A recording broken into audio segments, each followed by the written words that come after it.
Donc, je m'appelle Étienne Pichaud-Damon. J'ai commencé à travailler à la métropole de Lille en tant que chargé de mission Open Data pendant 2 ans. Et je travaillais avec Benoît qui intervient juste après. J'ai ensuite intégré DataActivity, donc sur du conseil en Open Data pour des organisations, des associations, des entreprises, des gouvernements. Et en parallèle, donc, je suis chez Etalab, la direction interministérielle du numérique, plus particulièrement sur les API.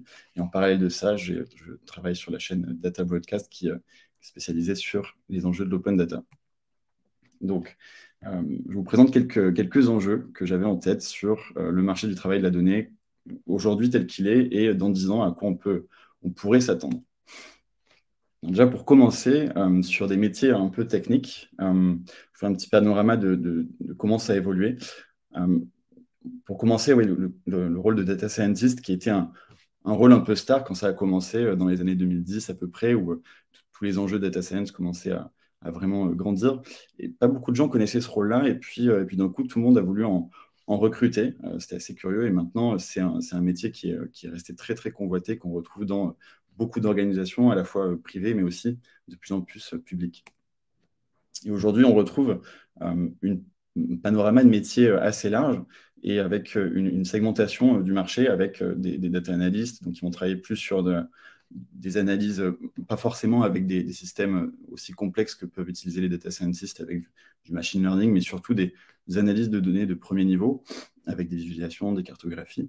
Et puis, on retrouve les data engineers, des data stewards, donc eux qui vont plutôt avoir le rôle de bien connaître les données et puis de les mettre en synergie dans une organisation, avec les DPO aussi. Donc là, c'est un autre métier qui a vraiment émergé avec le RGPD. Et puis data miners qui, eux, ont plutôt le rôle d'aller chercher des sources de données qui sont plus complexes avec un gros travail de recherche. Et puis data whatever, parce qu'il y a beaucoup d'autres métiers qui sont nés et qui sont en émergence sur la chaîne de valeur de la donnée. Alors, ce qu'on peut comprendre à travers cette sectorisation, c'est que justement, c'est un peu des limites, cette sectorisation. On va avoir des métiers qui vont être très différents et qui vont un peu rompre la chaîne de valeur de la donnée. Et des gens qui ne travaillent pas forcément autant ensemble qu'on pourrait l'espérer en 2023. Et donc, ce qu'on retrouve, c'est une demande, un métier en forte croissance, c'est celui de full stack data scientist. Donc, une personne qui va pouvoir maîtriser différents aspects, à la fois les statistiques, donc tout ce qui est statistiques, probabilité, machine learning, avec des algorithmes assez avancés, de l'informatique, pour être capable donc de construire des systèmes, des infrastructures autour de ces algorithmes-là.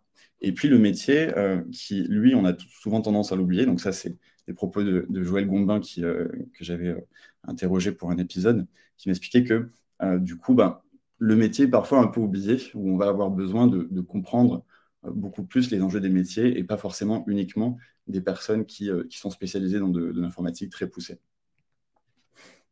Et donc, ce qu'on peut remarquer aussi, c'est que souvent, donc, au-delà de cette absence de vision de métier qu'on peut retrouver parfois, on pourrait se demander si demain, on n'aurait pas des juristes qui soient data scientists aussi, ou des médecins qui soient data scientists, et d'autres métiers, par exemple sur les sujets culturels, où on va intégrer de plus en plus de compétences data et de plus en plus poussées. Et l'objectif, ça serait plusieurs choses. C'est à la fois que ces personnes-là comprennent vraiment bien les problématiques métiers, qu'ils puissent résoudre des problèmes data à la source et pas forcément qu'on fasse appel à un spécialiste ou à une prestation par la suite. Et puis d'augmenter bien sûr les capacités et ressources humaines. C'est-à-dire que si on imagine que tous les cursus, à peu près tous les cursus, intègrent des compétences data, eh bien on aura naturellement des métiers qui sont capables de faire ça. Alors qu'aujourd'hui, il y a une énorme pénurie et c'est assez complexe. Si on change d'angle, moins technique et plus sur les aspects gouvernance, eh ben là, on retrouve aussi une émergence un peu plus récente de métiers autour de la gouvernance de la donnée. Donc, par exemple, en 2011, où la France s'est dotée de son Chief Data Officer, c'était Henri Verdier, à la tête de la direction interministérielle du numérique, et la métropole de Lyon, un peu plus tard, qui était, je pense, une des premières collectivités françaises à se doter d'un Chief Data Officer. Et l'objectif dans tout ça, c'est que on n'a pas uniquement des enjeux techniques, on a aussi des enjeux donc, de gouvernance, comme je disais, avec des organisations qui sont souvent malheureusement en silo et toujours aujourd'hui, on en parle depuis assez longtemps de ces organisations-là. Et donc des métiers qui sont, comme je disais, un peu segmentés, avec des constructions, avec des briques techniques qui sont un peu séparées selon les métiers. Les transports, par exemple, qui ne parlent pas forcément euh, aux, enfin, aux autres directions, mais on peut parler de toutes les directions qui ne travaillent pas forcément ensemble sur ces sujets-là. Donc on retrouve de plus en plus de plateformes interopérables, de données, etc. Mais on a toujours des données qui sont un peu dispersées et on ne les connaît pas forcément toutes. Toutes les organisations font beaucoup de recherche, de cartographie de données. Et ça permet de travailler ensemble progressivement. Aussi, la question de la culture de la donnée, puisque c'est bien comprendre que ce n'est pas uniquement un enjeu technique. Et la notion de donnée est encore pas si bien maîtrisée dans les organisations et dans les administrations, où quand on parle de données, souvent on va nous parler de documents, on va nous parler de données pas forcément structurées. Et souvent les données géographiques et les personnes qui travaillent dans les services SIG, eux, ont cette culture de la donnée un peu plus forte, mais justement, ils ont tout intérêt à la partager davantage. Oui, je reviens là-dessus, avec aussi des pratiques sur le RGPD qui laissent à désirer sur beaucoup d'entreprises et d'organisations qui sont en train de monter en compétence sur ce sujet-là, et c'est encore une question de culture de la donnée. L'objectif aussi, c'est de faire évoluer le recrutement dans les administrations, puisque les femmes représentent toujours seulement 30% des personnes qui travaillent dans les métiers du numérique, où on constate que beaucoup de candidatures spontanées sont envoyées par des hommes et un peu moins par des femmes qui ne mettent pas forcément en avant toutes les compétences qu'elles ont, en tout cas par rapport aux hommes. Et ça, c'est des retours que j'ai eu lors d'une interview également de Cécile De Guen, qui travaille à la DITP et qui faisait ce constat-là. Un peu de prospective à partir de ces éléments-là. Une nouvelle chose qui est en train d'émerger, c'est l'intelligence artificielle. Donc, c'est pas tout nouveau, on en parle depuis un moment, mais des nouveaux outils qui intègrent l'intelligence artificielle aujourd'hui sont vraiment émergés. Je pense à ChatGPT, c'est un outil qui est vraiment intéressant, notamment du point de vue data. Je l'ai testé avec des personnes qui travaillent dans ce secteur-là. Et du coup, bon, on constate que quand on lui donne des données, par exemple des données qui sont fausses avec des noms de communes qui sont pas bons, eh bien l'outil le corrige directement. Donc c'est vraiment intéressant de voir le résultat. Hop, je passe à la slide suivante. Et on peut même créer des scripts, par exemple, en lui demandant de requêter des données sur OpenStreetMap. Il va écrire la requête dans le bon format. Alors, c'est pas complètement abouti, hein. Il y a encore beaucoup d'erreurs parce que c'est un modèle qui préfère donner une réponse plutôt que de dire je ne sais pas. Donc, des fois, il y a des erreurs, il faut toujours vérifier. Mais ces outils-là sont vraiment amenés à évoluer et aller plus loin dans, dans, euh, bah, dans des intégrations beaucoup plus complexes. Par exemple, on peut imaginer que demain, un data scientist n'a pas forcément besoin de taper toute une série de codes ou un script très complexe. Il va pouvoir saisir en langage naturel, je supprime-moi telle donnée ou alors corrige-moi telle colonne, et il va le faire. Hop, j'avance. Donc, du coup, ça pose la question de l'éthique et de spécialistes juridiques sur ces questions d'intelligence artificielle et d'algorithmes pour bien vérifier que les algorithmes publics qui sont créés par des administrations ne sont pas biaisés, ne sont pas discriminatoires, contiennent le moins d'erreurs possible. Ça exige aussi une très forte transparence des algorithmes, de l'utilisation de l'intelligence artificielle. On ne peut pas imaginer que demain, l'IA soit en maîtrise de décisions publiques. C'est aujourd'hui pas entendable. D'ailleurs, à San Francisco, il y a beaucoup de limitations sur ces questions-là, alors que c'est un peu le berceau de beaucoup d'outils d'intelligence artificielle. Et donc, il y a ce besoin de formation qui soit hybride, un peu entre sciences sociales, data et intelligence artificielle.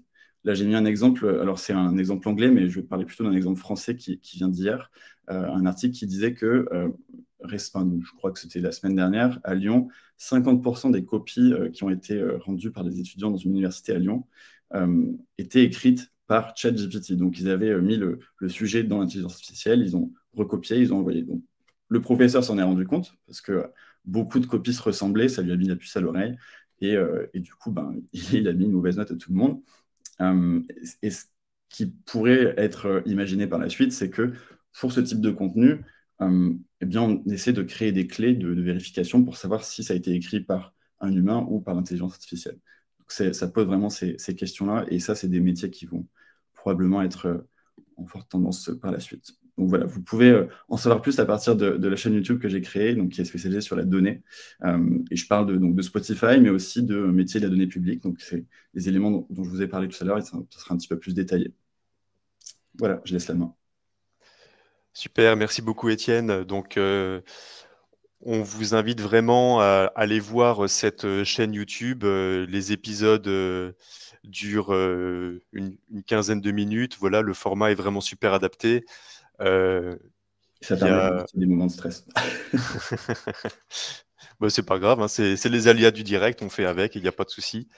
Il y a aussi un très bel épisode que tu as réalisé sur est-ce qu'on peut vraiment décider avec les données. Voilà, vraiment super, super intéressant. Alors, avant qu'on prenne une ou deux questions, vous êtes déjà 63 à avoir répondu dans le sondage que j'ai fait passer en début de webinaire. Et donc, ça permet de confirmer une de tes statistiques, Étienne, puisque parmi les personnes qui ont répondu au webinaire, donc, il y a 32% de femmes. Ah oui, Voilà. en effet, ça confirme. Voilà. Donc, j'en dis pas plus. On va peut-être prendre une question. Marie-Ségolène, s'il y a quelque chose dans cet onglet-là. Non, il n'y a pas de question pour le moment. Par contre, il y a quelqu'un qui disait que ce qui venait d'être dit était la clé. La donnée doit concerner l'ensemble de la chaîne de valeur. Donc voilà, ça conforte encore tout ce que vous dites, quoi. Mais là, personne n'a posé de question. Ça devait être très clair, en fait, tout simplement. Ok, moi j'aurais peut-être une question. C'est sur l'appellation, enfin, quand tu parlais de full stack data scientist, est-ce que tu en as déjà rencontré Pas tout à fait. C'est vrai que j'ai rencontré des gens qui avaient ce profil-là, mais pas officiellement l'appellation de ce poste-là. D'accord. Donc, c'est des personnes qui ont un profil voilà, qui sont très douées sur tous les aspects de la donnée. Je ne sais pas si vraiment les recrutements sont faits sous ce titre-là. Par contre, c'est vrai que ça ressemble au titre de full stack développeur, où là clairement, c'est un métier qui existe déjà depuis pas mal de temps. Et on voit que c'est des personnes qui sont capables de faire du back-office, du front-office, absolument tous les front-end, back-end, absolument tous les aspects du développement. Très polyvalent. Très polyvalent, exactement. Ok. Et dans la dernière partie de la présentation, Il y a une question.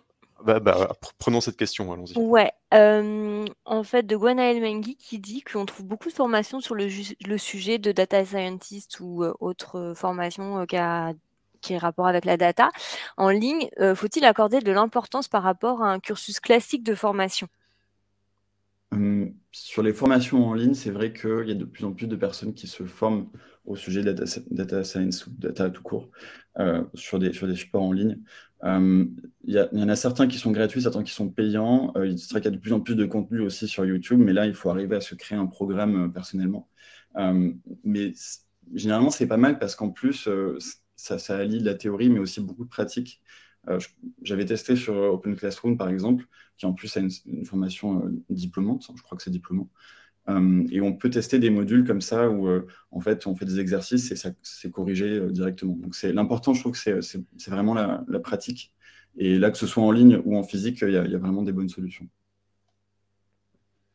Mais c'est un bon moyen de se former sur des aspects très spécifiques et vraiment sur ce qu'on veut faire en particulier. Par exemple, si on veut travailler sur les données vraiment de façon statistique, le langage R est assez adapté. Et là, il y a beaucoup de documentation dessus, il y a beaucoup de modules, puisqu'en plus, c'est un langage open source, donc les communautés sont vraiment très actives pour créer du contenu là-dessus.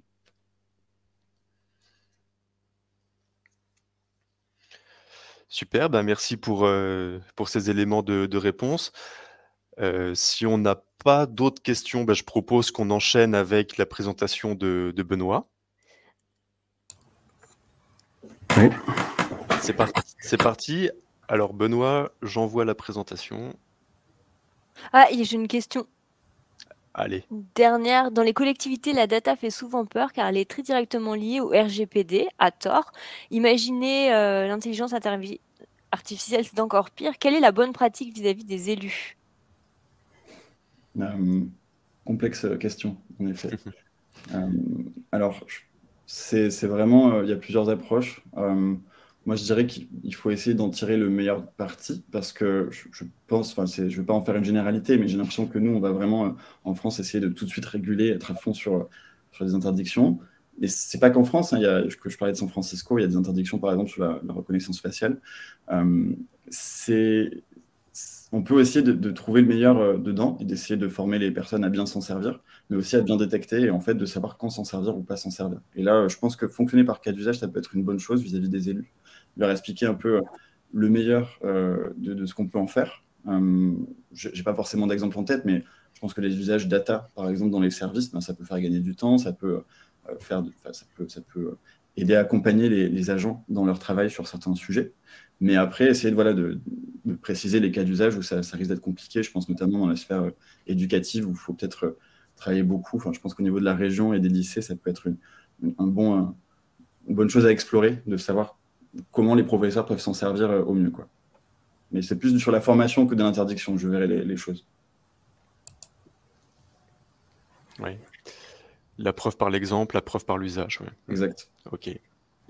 Ça marche. Merci beaucoup, Étienne.